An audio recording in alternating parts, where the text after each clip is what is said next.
สวัสดีมากินข้าวแรงนำกันเด้อลาเป็ดมื้อนี้มื้อแรงล่ะกินข้าวก็ดึกละ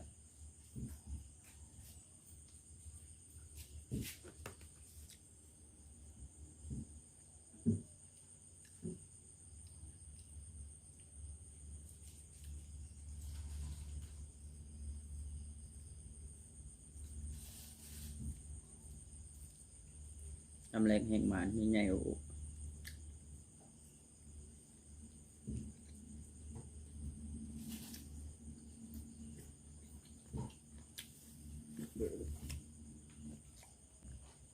ใช่ละดูกี่อย่างเลยครับเป็นแค่เพื่อนกับคิด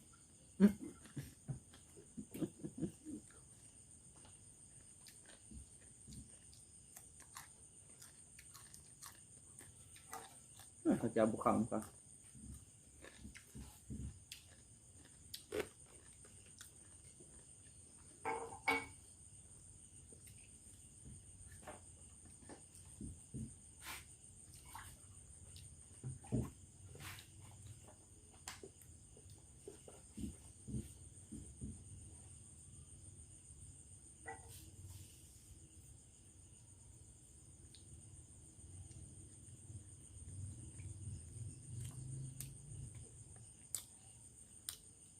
หมกแขวง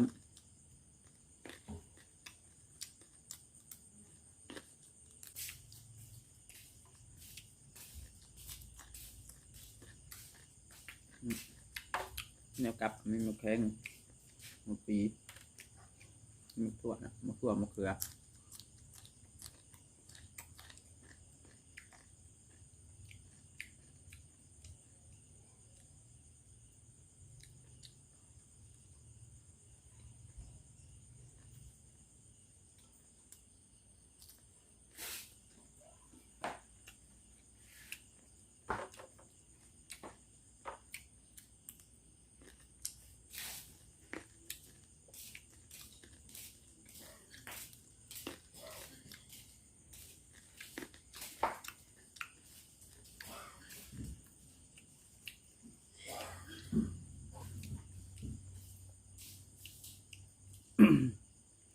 ลาเป็ด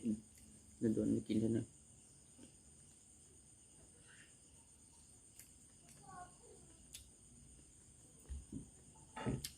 มีแซ่บเก้า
มีผักที่เม็ดน้ำหนองกับ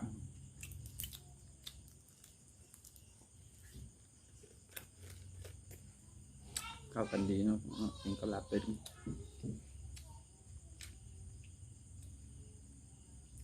อย่าโดนเราไม่ได้มาให้กินมาพี่น้องเลยครับชมนะครับ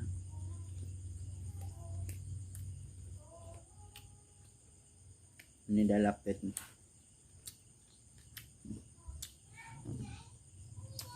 จะแก้เหมือนกันนะพี่น้องเลยทำนี้ใหญ่โอ้โห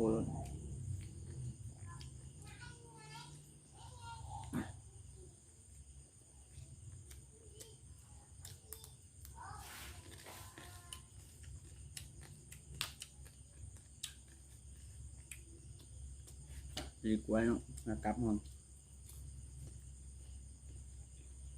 มันตัว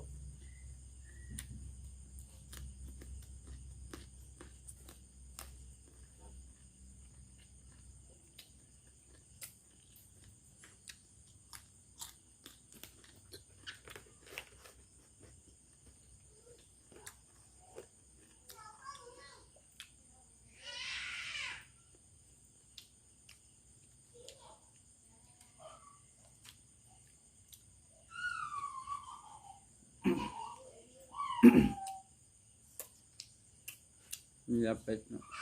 นี่สิเด็ดจำหมูเป็ดหน่อยจำหมูเป็ดนับนะ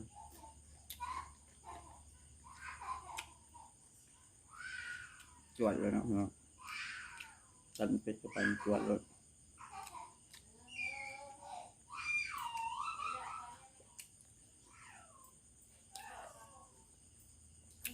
มะเขือก็หน่อยมันไง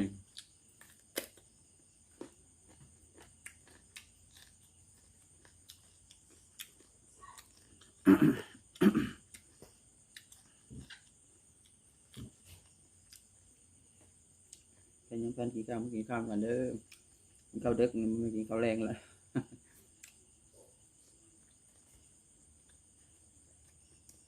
ข้าวยำดึก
นี่ไม่ได้สิ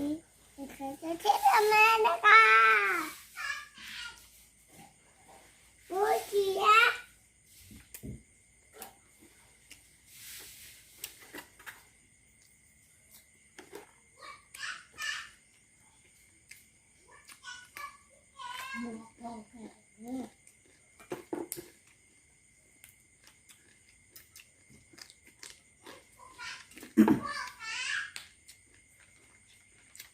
ก็เอ้ยก็ไก่ก็ไก่ เตียงแซ่บเนาะ